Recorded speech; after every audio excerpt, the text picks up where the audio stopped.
Hi, besties. Welcome back to this cool place that I'm creating now that feels so much better. Thank you so much for your support on my last video and podcast. It really means the world to me, and I just cannot tell you how much more fun it is just to do what feels best for me.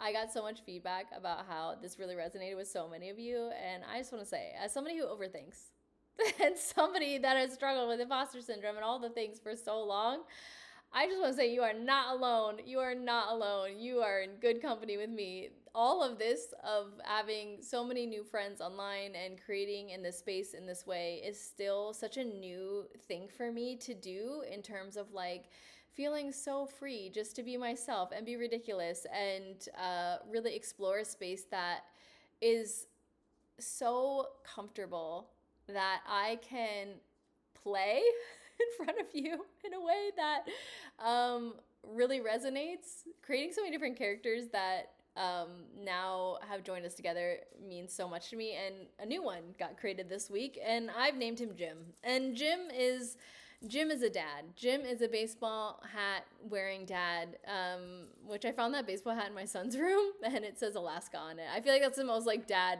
thing to have, like just a hat with a random thing on it. Really high shorts. Jim's rocking high shorts. He's rocking a jean vest, and gosh, what else could you wish for? I have had such a fun time creating this one, and I filmed that skit today, and I filmed a mother-in-law skit today, and a lot of times when I'm creating, I'm not really sure what I'm going to create in that day. A lot of times I'll just get up and kind of get ready and hope that I get inspired by something. Some days I don't, and for myself mentally, I have to not create on those days because I have to give myself space to rest. And I've learned to work with my creativity and work with my brain instead of trying to fight it. I feel like I've done this with my hair as well.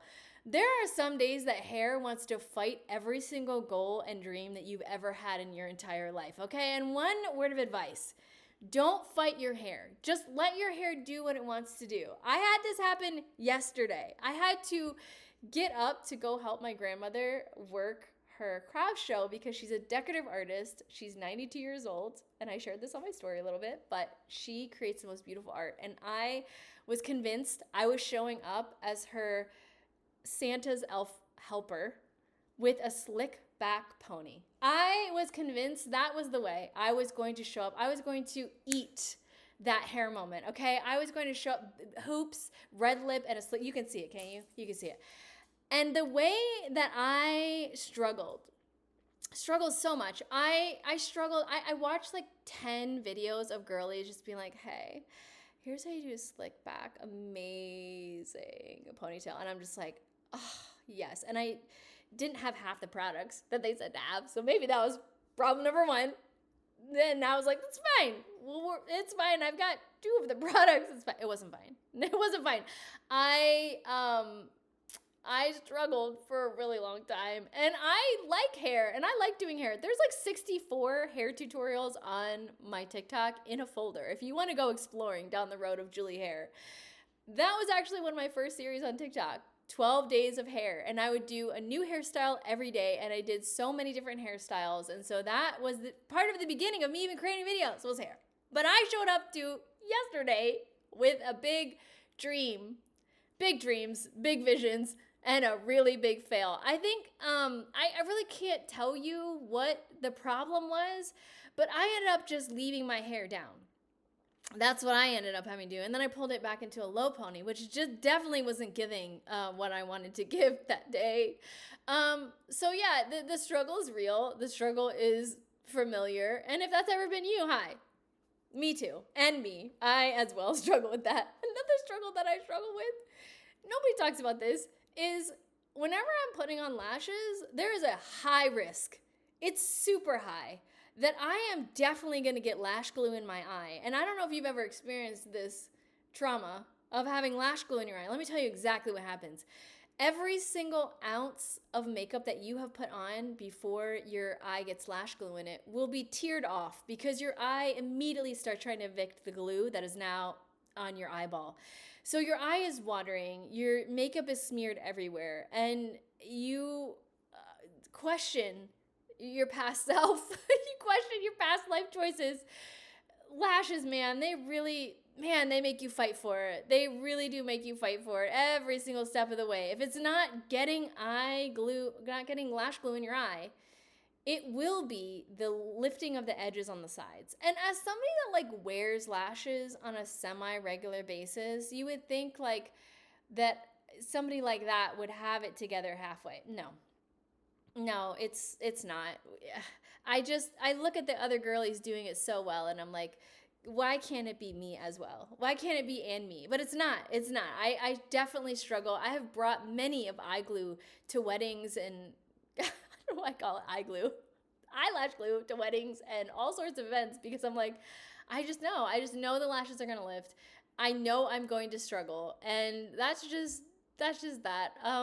One of my struggles, my perceived struggles actually did lead to a viral video. One of my first viral videos was actually people making fun of me.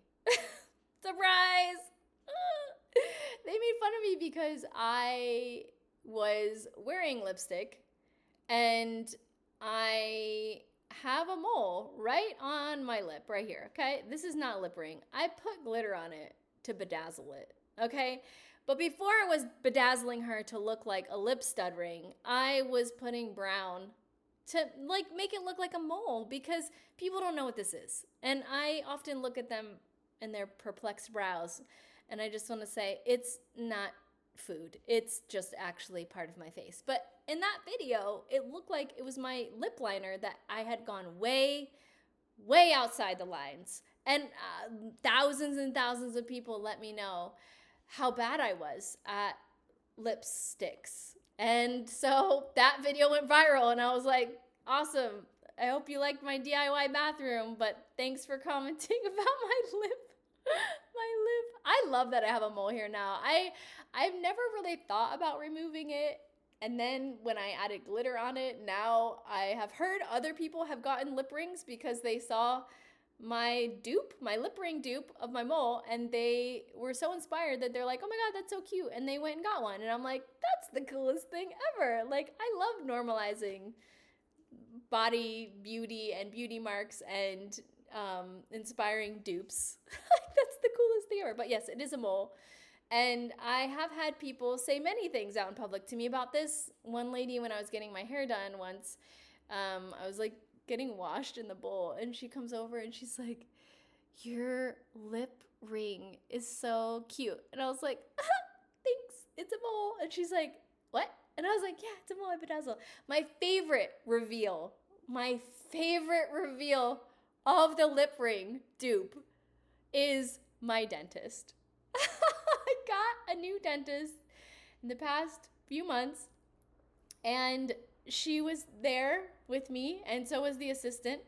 And the assistant says, oh, for your lip piercing, we're gonna have to use a different apparatus. And I was like, oh, like, don't worry about it. It's actually just a mole that I bedazzle. And the way they both stopped, and they're just like, what? And I was like, yeah, it's a mole that I add glitter on so that it looks like a piercing. And my dentist looked like, she stopped everything and she looks through like her magnifying glasses, you know, the 4 layers of glasses. And she's like looking, she's like, oh my God, even with these magnifying glasses, like it looks like a piercing. And I'm like, I'm so glad, because otherwise it would just look like I have a chunk of something on my face.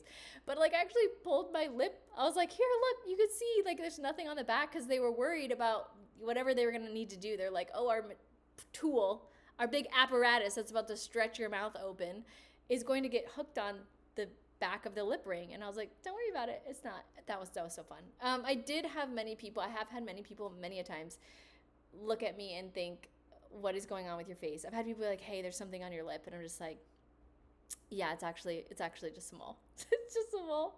That's, dearie, marry the mole. That's a mole.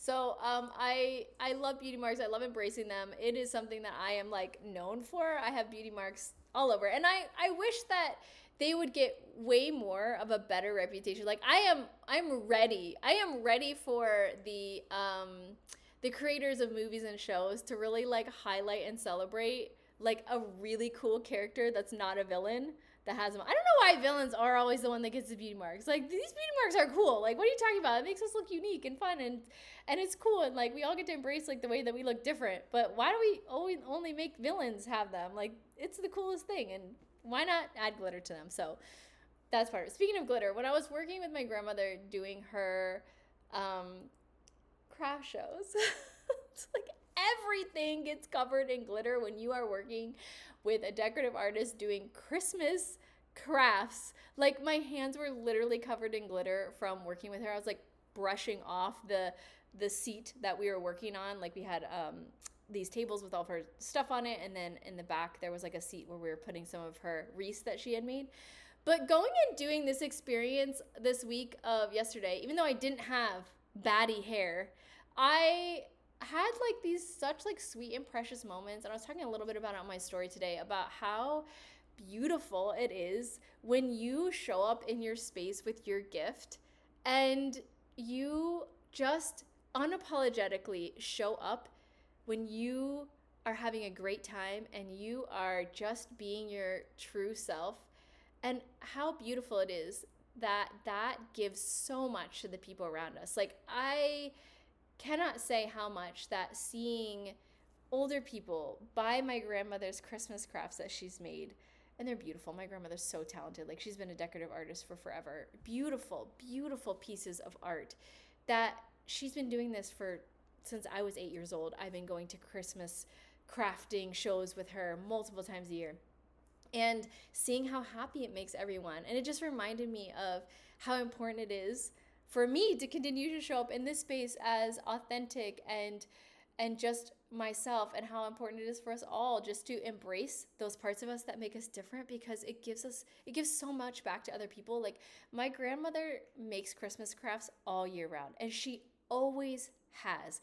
And she's never let anything judge her for it, or try and change that part about her. Like, she has embraced this part of her, and to see the result of her embracing that part of her, like people like finding something that they're going to have as a part of their holidays for years to come. Doing this so often with my grandmother, I've seen so many women come back year after year to her table and look forward to what it is that she's creating, and they collect her pieces that she makes. And it just makes me think about like all the times in life where we have maybe come across somebody who is grumpy and that they are going through something in their life. And a lot of times when people are hurting, they will turn that around and start hurting other people. And I remember many times in my life where people had tried to discourage me or tell me that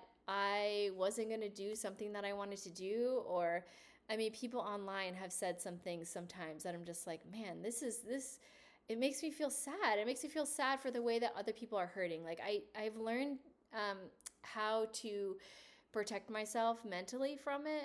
There were times when some of my DIY videos got shared on Instagram, on other accounts, and those comments were so brutal. And they were not about what I was doing. They were about what I looked like. I cannot even tell you what it feels like to have thousands of people tell me that like I was the one that needed a makeover. Like, that was really an interesting experience. But I learned a lot in that, of like, people that are going to take the time to go out of their way to say something negative about somebody else.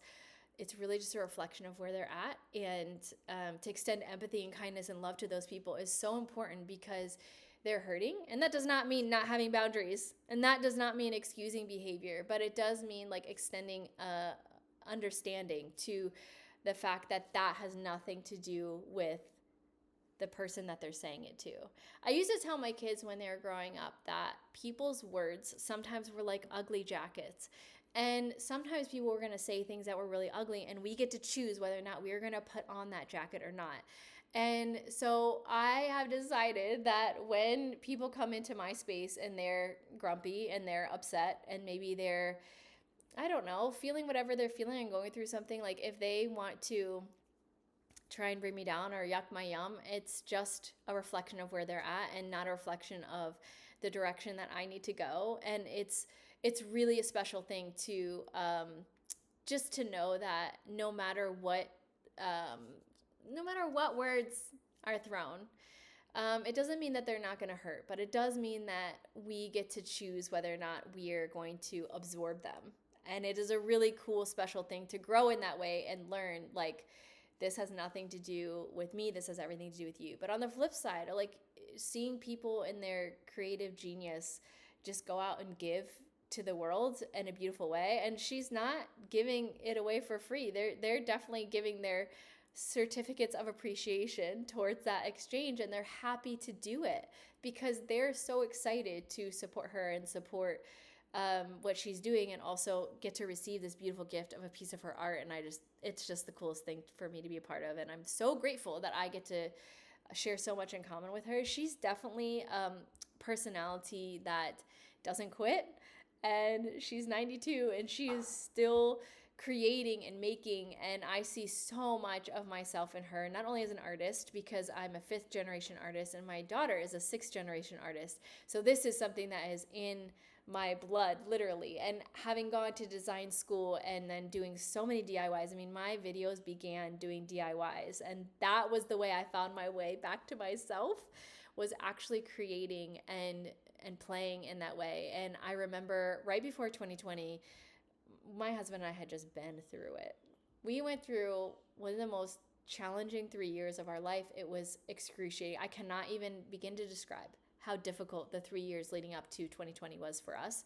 And I remember so many days where I was desperate for a breath. I was desperate for a breath of fresh air. And the only place I found it was through comedic videos online. And particularly 2 names come to mind when I say this. One of them's Kev on Stage, and the other is Tony Baker Comedy. And they, oh my God, like, they just were such a breath of air. Like, it felt like a lifeline in the middle of like going through some of the worst times. And I am so grateful that comedy is able to give so much to each other. Like, it's so wonderful. Like, I feel like now I'm so grateful that I now maybe could be that for somebody in a way that's really helpful. And I get, it's not even a maybe, I know that I am. It's just like, I feel like it's such a big deal that I'm like, oh, am I even allowed to say that? I can, because it is such a gift to me. God, I'm not gonna start crying. It's such a gift to me to know that something that comes like so naturally to me is just really fun, and me having fun, and me finding myself, and me just being myself is giving so much to somebody else. Like, I've gotten so many messages from beautiful people all over the world that are going through tough things, and just knowing that making fun of a printer or like making fun of self-checkout is giving them a breath in the middle of their hard times is something that I do not take for granted. And Kev on Stage and Tony Baker were those 2 for me. And I will never forget the moment when Kev on Stage actually followed me on Instagram. It was such a full circle moment, because I was like, oh my God, like, this was somebody who gave so much to me, and now he thinks I'm funny. Like, that's just the coolest thing ever. So I'm really grateful for that. But I feel like there's so much that we could exchange with each other when we are like living in our like most authentic self. And I will tell you that that journey for me was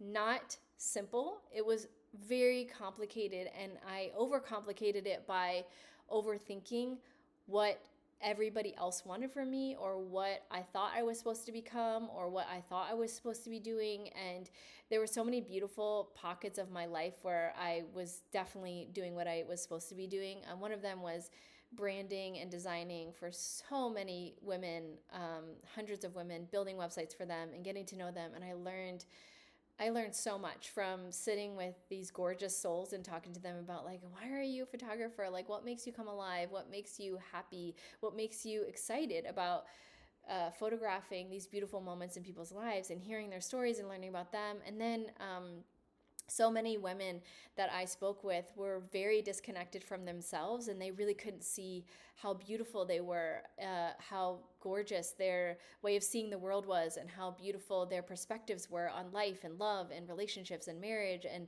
so it was amazing to be a mirror and to sit there in those meetings and say, like, this is what I see, like, this is who you are, and look how beautiful this is, and look at how unique this is to you. You know, working with so many different women, I got to hear so many different perspectives on various things. And so that pocket of time I know I was supposed to be in, and I learned so much. And now, transitioning out of that, and part of what transitioned me out of doing that was those 3 years that were just like, oh my God, it was like such a sucker punch. It was such a sucker punch. I've been like dabbling in writing a comedic book. Not dabbling. I've been writing a comedic book now for a while. But I remember writing during that time, and I described it like having wet emotional socks and putting on your shoes. It was tough. But coming out of that and feeling lost, I was so completely lost, like going through something so intense. And oh my God, just so mentally challenging in really just incredible ways. I don't even know how to describe it. Like it just was like so transformative. I learned so much about myself. I learned so much about prioritizing mental health and how do you get through like really difficult times. But going through all that and coming out on the other side and realizing like, oh my gosh, like I need to quit everything and I need to find myself again. I can't keep doing what I'm doing when I'm not 100% okay. And I'm so grateful that I had such a supportive partner. My husband saw where I was at just mentally and emotionally, and he's like, hey, just stop. Literally stop everything and do whatever you need to do every single day. And that was the beginning of me making videos. That right there. I needed his not permission. That's not our relationship. That's that word. We're gonna rewind. I didn't need his permission. I needed his support, and knowing that doing this was okay, and that this was okay for our family, and this was a choice that we were making together. And oh my God, I would not be here without him. I'm so grateful that he has been such an incredible partner. Like I would not be able to be here doing this without him. So to have his support and saying like, hey, quit everything. And that was so scary. To build a business for 9 years, to have put everything that I was into a business, and then to quit everything, literally stopping and just starting every day. And the question that I ask myself every day, and maybe you need to take this question into 2025, because this question, changed my life. How do you want to play today? How do you want to play today? I started asking myself every single day, how do you want to play today? And I let myself do whatever my soul needed. That's what I did. If I needed to go on a walk in the park with my dog, that's what I did. If I needed to bake cookies, that's what I did. If I needed to like DIY some pillows for my couch, that's what I did. If I need to organize a closet, that's what I did. If I need to make an ornament, that's what I did. I literally did anything that my brain and soul told me that I needed to do that day.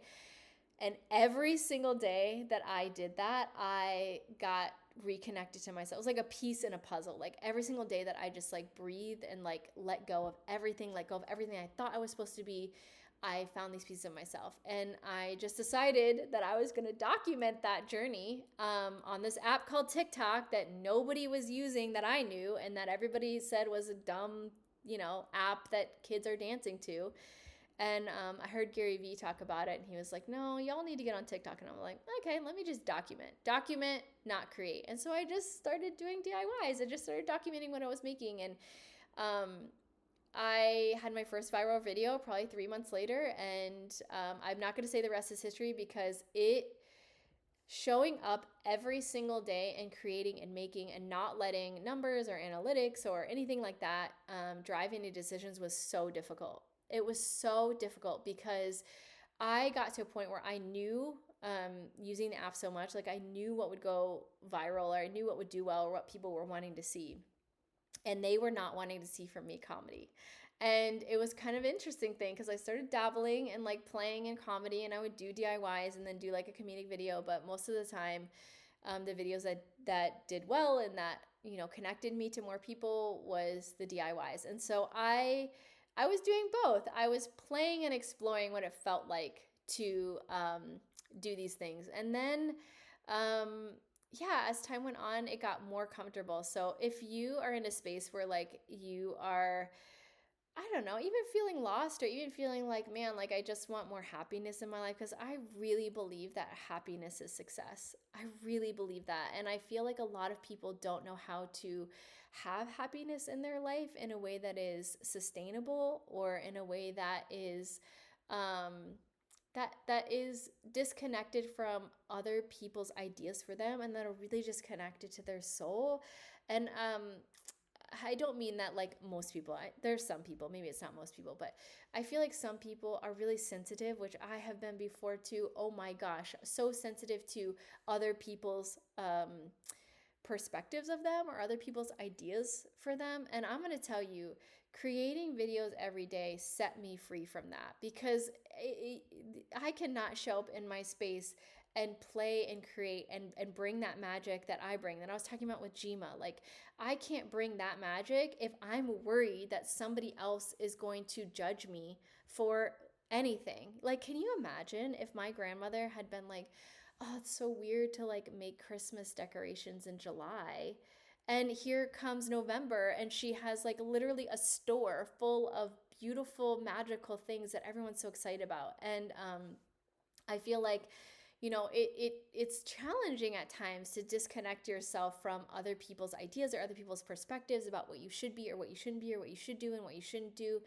And I just feel like it's such a important thing to connect to yourself in a way that makes you feel happy and that you're doing things that bring you joy. And it doesn't matter if anybody else judges you for it, and it doesn't matter what anybody else thinks. If you are happy and you're not hurting anyone and you're giving something beautiful to the world, it doesn't matter. Like, it doesn't matter when you put up your Christmas decorations. It doesn't matter like if you want to try a red lip but you'd feel like you can't wear it to the grocery store. I'm going to tell you right now, I'll be right there with you. And as somebody that does red lip extraness on a regular basis, I'm going to tell you right now, I feel most of the time like I stick out like a sore thumb. I will go into any space and I'll feel like, oh my gosh, like I'm the only one here with like a full face of makeup. I'm the only one here with red lips. I'm the only one here with like a dupe lip mole.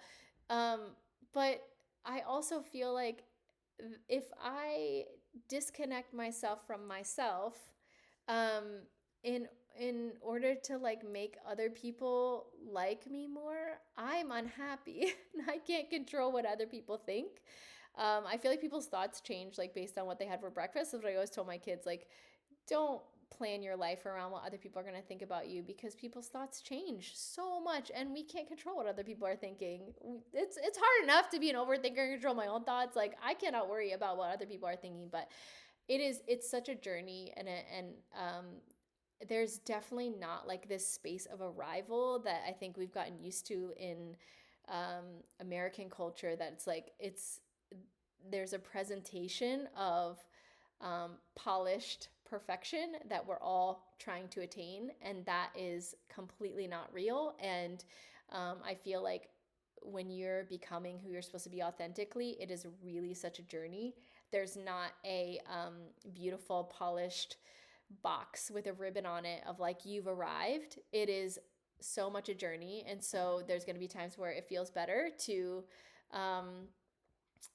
explore different parts of your happiness in different ways, and other times it's you're resting from that. But in the journey of life, like, man, like pursuing your happiness and your most authentic self and doing things that bring you joy, it will give back to other people. And that is the most beautiful thing that we can do, is just share with each other, encourage each other, inspire each other, and be supportive of each other. And raising kids that are definitely, I want to call them offbeat, but coming from a extra mother, they needed the support of wear what makes you happy, do what makes you happy, take steps towards things that bring you joy. And now seeing them older, my daughter just turned 18, so excited for her. She is the most beautiful, amazing, creative, expressive bundle of joy, happiness, and light that wears pink